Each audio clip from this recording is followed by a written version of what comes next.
The dust rises beneath the legionaries' sandals as they march in perfect formation along the ancient roads stretching across the Roman Empire. Their armor gleams under the sun, reflecting a discipline that is both awe-inspiring and intimidating. The only sounds are the rhythmic clinking of metal, the steady breathing of the soldiers, and the synchronized thud of thousands of feet hitting on the ground. In unison in battle, the Roman army moves in disciplined silence, a calculated strategy that sets them apart from the roaring war cries of other ancient armies. But why did the Romans choose silence when so many of their enemies relied on noise and intimidation? This silence was no mere accident or a simple matter of preference. It was a core aspect of Roman military discipline, deeply rooted in their need for precise coordination and control on the battlefield. The Roman military machine was one of the most efficient and effective in ancient history. Their success was not just due to superior equipment or numbers, but also because of their unparalleled discipline and organization. Every legionary knew his place in the formation, understood the signals, and followed orders without hesitation. This level of discipline required a calm and focused environment, especially during the chaos of battle. Julius Caesar, one of Rome's most famous generals and statesmen, documented numerous instances during his GIC wars where maintaining silence was crucial when executing surprise maneuvers or ambushes. The Romans would advance quietly to maintain the element.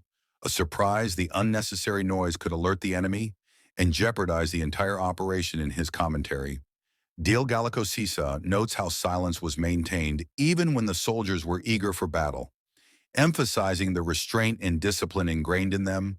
One of the most iconic Roman formations that benefited from silence was the testudo, or Taurus formation. In this defensive tactic, soldiers would align their shields to form a protective barrier on all sides, and overhead resembling a tortoise shell.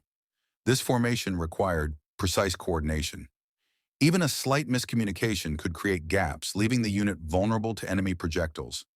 Silence ensured that orders could be relayed effectively through visual cues and that soldiers could focus on maintaining the integrity of the formation. Communication within the Roman army relied heavily on visual and auditory signals rather than verbal commands shouted across the battlefield. Standards, such as the Eagle Aquila, were held high so that soldiers could see them. Above the fray and nowhere to position themselves, musical instruments played a vital role as well. The tuba, a straight bronze trumpet, and the choru, a large curved horn, were used to signal various commands when to advance, retreat, or change formation. These instruments had distinct sounds that could be heard over the noise of battle, allowing commanders to control large groups of soldiers without the confusion that shouted orders might cause. In stark contrast to the Roman preference for silence stood their adversaries, many of whom used noise as a psychological weapon. The Greeks, for instance, had a tradition of invoking the goddess Alala. Before charging into battle, soldiers would shout her name, creating a collective war cry intended to boost their own morale while intimidating the enemy. This practice was deeply embedded in their culture, reflecting a belief in the power of divine intervention and the psychological impact of sound on the battlefield. The Gauls, whom the Romans encountered frequently during their expansions into Western Europe, were renowned for their deafening roars and fierce battle cries. These warriors sought to unsettle their enemies through sheer noise, reflecting the wild and untamed nature of their warfare. Ancient sources describe Gish warriors as charging into battle with loud shouts, brandishing their weapons, and sometimes even fighting naked to intimidate their foes further. Similarly, the Germanic tribes had their own unique approach to psychological warfare. They employed the Berytus, a war chant that began as a low murmur and escalated into a thunderous roar. Tacitus, a Roman historian, describes this practice in his work Germania, noting how the tribesmen would hold their shields in front of their mouths to amplify the sound, creating an eerie and intimidating effect. The Berytus was not just a means to scare the enemy, but also served to unite the warriors and bolster their courage before the clash. Despite their emphasis on silence, the Romans were pragmatic and adaptable.